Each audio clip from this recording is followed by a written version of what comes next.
Hello and welcome to Fast Track. I'm Akhtar Khan, and with over 5,000 exhibitors from all over the globe, this is the annual World Travel Market in London.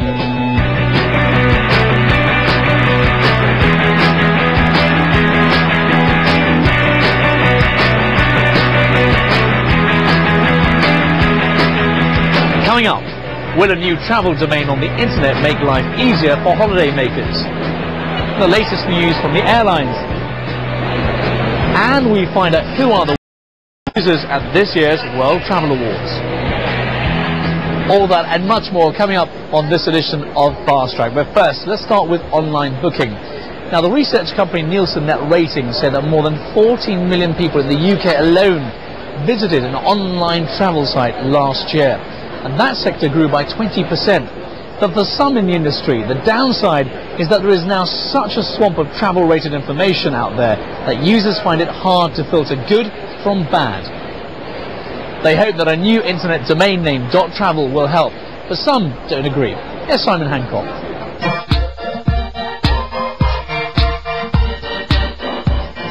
Ever since the arrival of the World Wide Web, the way the travel industry has been doing business has been rapidly changing. Travel agents used to rule, but now destinations, hotels, airlines and practically anything to do with the travel industry more often prefer to advertise and sell direct to the consumer. And one of their key tools for doing this is their presence on the internet. The problem is that alongside the millions of genuine travel web pages at the moment are many others which either get in the way of the rest or which aren't quite what they seem.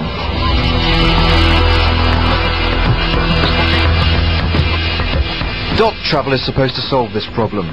After 4 years of negotiations, it was announced earlier this year that this new internet domain will be introduced alongside those more familiar like .com, .net and .biz.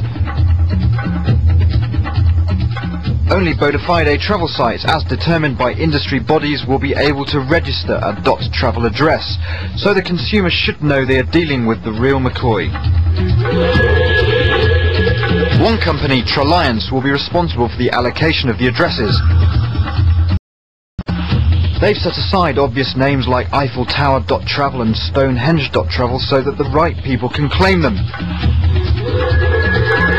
But after December the 31st, anyone will be able to apply for them. They've spent WTM telling people that time is running out. Most nations are taking this very, very seriously. Some are more than others, where they've actually disseminated this information down to the smallest villages. In some cases, it's the largest cities are only aware of it, or those administrations that have responsibility for the national parks and preserves. So this is the unknown question. But from our point of view, we feel we have a big responsibility to make sure that the nations understand how important it is to claim these sacred sites for future generations. Tralliance reckon there are potentially 6 million travel entities out there who might want a .travel address, and given that they'll be getting a slice every year of the registration fees, if they can get everyone to jump on board their scheme, over time they stand to make a good deal of money.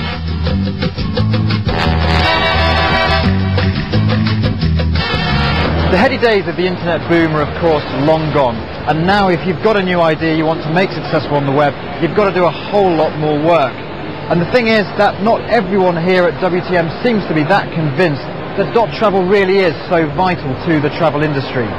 We don't really see the need for it. We spend a lot of money promoting bestwestern.com and all the various domain names associated with .com, and don't really see the need to get into another domain name like .travel. I think it's very important that destinations pick up their domain names on the .travel domain because that's how people will search.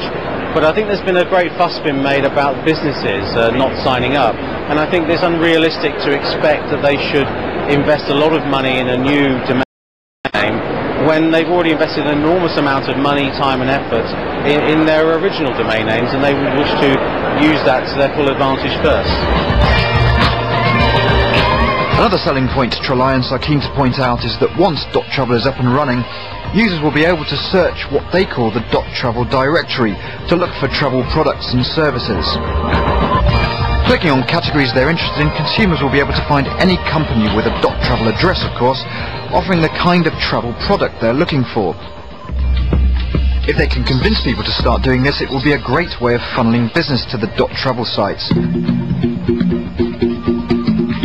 For now, the jury is out. Those behind the .travel project talk of it carving out a new space on the internet for the travel industry, of the guarantees for the consumers and the power of the directory. All of these things could turn out to be very important, but for now, from my conversations, I'd say many people in the travel industry will sign up for .travel addresses, but for rather less positive reasons.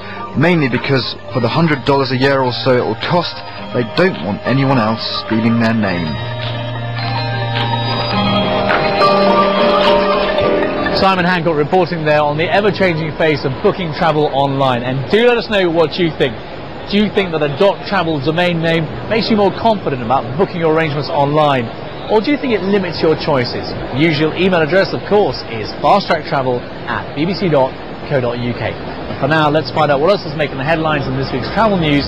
Here's Mike London. For the first time, Iran has taken a stand at the World Travel Market in London to promote an increase in visitor numbers. Despite the current heightening in tension between Iran and several Western countries, the Iranian Tourist Board is now keen to forge links with travel companies from outside of the Middle East. Little by little, Iranian authorities are, realizing that there is a good, market for tourism about Iran, and they are investing. So every day there is more attention on investment in tourism in Iran. Increased security at the country's hotels and shopping malls seems to have reassured potential visitors to Jordan following the recent suicide bomb attacks on 3 hotels in the capital, Amman. Although some cancellations have been reported, they are nowhere near the numbers which industry analysts had initially feared. I could give you as an example in the UK market. In the UK market, we were expecting about 800 to 900 visitors in the coming 6 weeks. From what we understand from a survey that we did in the market, there were only 20 persons that cancelled. 5 of them chose to go to another destination. The other 15 chose to postpone it until the springtime. So which shows you a very strong indication that our market has not been affected, and nor did any other market that has been hit by any similar incident, because today the tourist and the traveler is more resilient than he was ever before.